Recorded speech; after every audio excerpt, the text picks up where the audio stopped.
Jadcherla MLA Amrit Reddy ఈ రకంగా అయితే మాట్లాడడం చాలా బాధాకరం.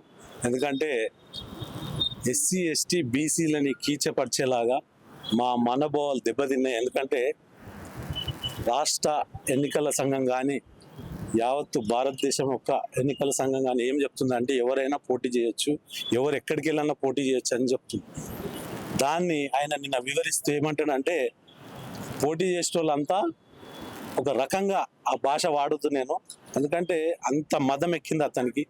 ఒక ఎమ్మెల్యే అయి రాజ్యాంగాన్ని తొంగలో దొక్కే వ్యక్తి మీద మేము ఈరోజు ఇక్కడ స్టేట్ ఎలక్షన్ కమిషన్ గారిని కలవడం జరిగింది.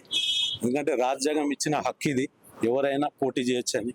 కానీ కొంతమంది దుర్మార్గంగా మాట్లాడుతున్నారు. ఎందుకంటే మాకు 2 ఎంపీలు ఉన్నాయి, భారతదేశంలో మేము ఎక్కడైనా పోటీ చేయొచ్చు, అది మాకు తెలుసు. ఆయనకు తెలుసో లేదో తెలియదు. ఒకసారి తెలుసుకోకపోతే తెలుసుకోవాలి, తెలియకపోతే తెలుసుకోవాలి రాజ్యాంగం ఒకసారి ఏం చెప్తుందని.